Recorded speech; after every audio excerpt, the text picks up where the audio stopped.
इस news channel पर जो भी वक्ता ने कहा वो उसकी अपनी हमारे बीच में प्रोफेसर मनोज कैंजी भी जुड़ चुके हैं और गुरु रविदास जी की वाणी, गुरु रविदास जी के विचारों पर, गुरु रविदास जी के इतिहास पर बड़ा अध्ययन करते हैं। सर, आपका नेशनल मीडिया चैनल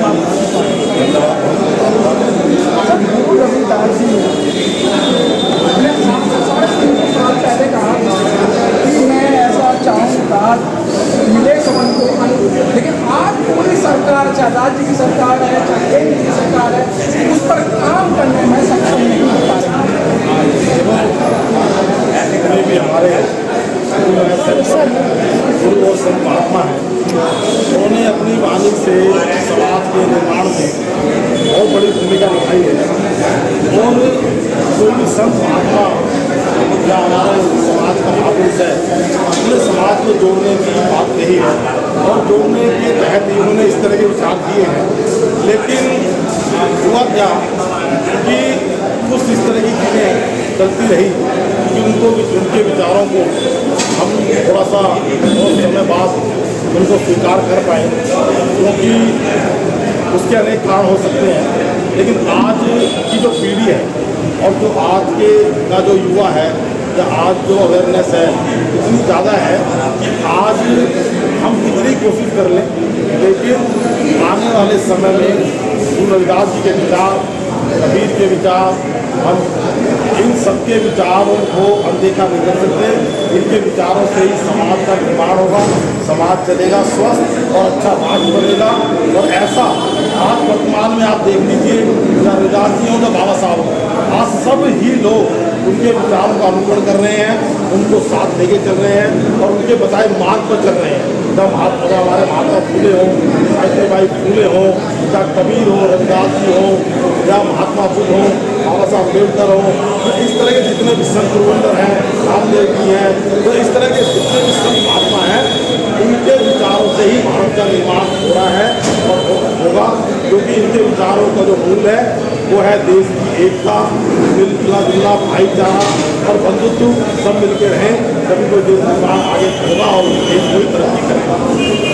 कई साहब, एक बड़ा अटूट सा लगता है कि ये हमारे महापुरुष, चाहे रविदास जी हैं, चाहे गौतम बुद्ध जी हैं, चाहे बाबा साहब की मैं बात करूँ, मैं समझ बहुतक महापुरुषों की बात मैं करूँ, इन्होंने भारत में जन्म लिया, लेकिन भारत में इनको इतना नहीं माना जा रहा जितना विदेशों के अंदर गुरु रविदास जी की देखो क्या चर्चा हो रही है। जो गुरु रविदास जी की बातों को मान रहे हैं वो बड़े पैमाने पर अपने देश की तरक्की कर रहे हैं, जो उनको मानना है वो देश को तरक्की कर रहे हैं। लेकिन हमारे भारतवर्ष के अंदर इन महापुरुषों ने जन्म लिया, लेकिन हम अपने जो जनरेशन को नहीं समझा पा रहे। देखो, भारत में ना आपको चीज़ बताऊँ, ये विचार मैं आपकी बात से सहमत हूँ कि नहीं माना। अगर नहीं मानते ना तो हर प्रांत में छोटी छोटी जगह, छोटे गाँव में, जिलों में, कस्बों में आप जाके देखो, कहीं ना कहीं गुरु रविदास जी का मंदिर है, कबीरदास जी का भी है।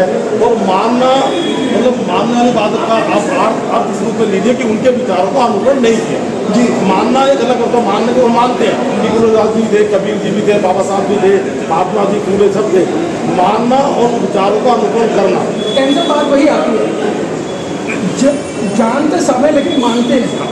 देखो, इसकी ना अलग तरह की चीज़ें रहती है। आप समझ, भारत देश है और विविधताओं का देश है और बहुत सारी चीज़ें यहाँ पर जैसे कहते हैं कि विविधता में एकता और ये हमारी श्रेष्ठता।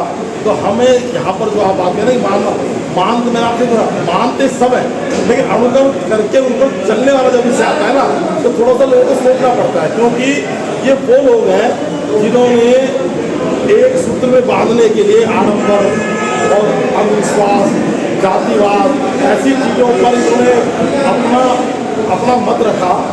इनका सिर्फ एक ही उद्देश्य था कि भारत के सारे समुदायों को जगाना है। विदेशों में थोड़ी सी ये अलग तरह की चीज़ें हैं, तो वहाँ पर ज़्यादा स्वीकार्य हो गए, लेकिन भारत में भी ऐसा नहीं है। भारत में भी इनकी स्वीकार्यता है, उनको माना जाता है, इनका अनुकरण किया जाता है। हाँ, लेकिन ये आपको कहना एक बात आगे मैं कह सकता हूँ कि माना एक होता है मानना कम और दिखलाना ज़्यादा, एक है माना ज़्यादा गया है और दिखाया कम गया है। तो भारत में ये स्थिति है, भारत में माना ज़्यादा गया है लेकिन उसको से इसको दिखलाया नहीं गया। कुछ लोग हैं कि मानते कम है और बड़े बड़े प्लेटफॉर्म में दिखाते हैं, दिखाते ज़्यादा है। तो इस रूप में कैन साहब आप प्रोफेसर हैं, तो क्या ऐसा आपके पास फार्मूला है कि गुरु रविदास जी की जो बाणी है या गुरु रविदास जी का इतिहास है वो जन जन तक पहुँचे? देखो इसका सिर्फ एक ही मूल भाव है कि जन जागरण। इस वर्ग के और इस वर्ग से इतर जो गुरुजी के जो समरसता की बात करते हैं, समानता की बात करते हैं, और मैं कहता हूँ समानता और समरसता जितने भी बहुसंख्यक दलित समाज के संत महात्मा हैं, महापुरुष हैं, उनके विचारों के बिना कोई समरसता वाली बात मुझे लगता है कर नहीं सकता, क्योंकि उनके विचारों में ही मूल भाव है। समरसता कबीर है, रविदास जी हैं, दादू दयाल है, नानक है, ये सब लोग तो संत साहित्य में हैं, संत और भक्ति काल के जितने संत हैं उनके मूल में जो समरसता समानता है ना, उसको लेकर के चलेंगे। और हमें पढ़े लिखे लोगों को और जो दूसरे सोशल एक्टिविस्ट हैं उनको जन जागरण में नीचे उतरकर छोटी छोटी जगह जा कर के जन जागरण करना पड़ेगा और बताना पड़ेगा कि हमारे महापुरुष थे, इन्होंने हमारे लिए क्या किया है। जब जा कर के इनको बड़े प्लेटफॉर्म पर मतलब जगह आ चुकी है और इनकी स्वीकृति और अच्छे ढंग से हो पाएगी। बहुत अच्छी बात जिस तरीके प्रोफेसर साहब ने बताया कि जन जागरण का होना बहुत ज़रूरी है, क्योंकि जो महापुरुष रहे हैं, हमारे महामानव रहे हैं, क्योंकि हम इन्हें भगवान तो कह नहीं सकते, क्योंकि भगवान का रूप दूसरा होता है, लेकिन जो हमारे महामानव है जिनके अध्ययन से हमने अपना जीवन सुधारा है, जिनके विचारों से हमने अपना बहुत बड़े पैमाने पे अपने आप को सुधारा है, तो जिस तरीके से इनका जन जागरण जगह जगह पहुँचेगा, व्यक्ति में पहुँचेगा, तो उन लोगों का बहुत बड़े पैमाने पे तरक्की है। कैमरामैन मीनाक्षी के साथ मनोज कुमार, माजीपुर, दिल्ली।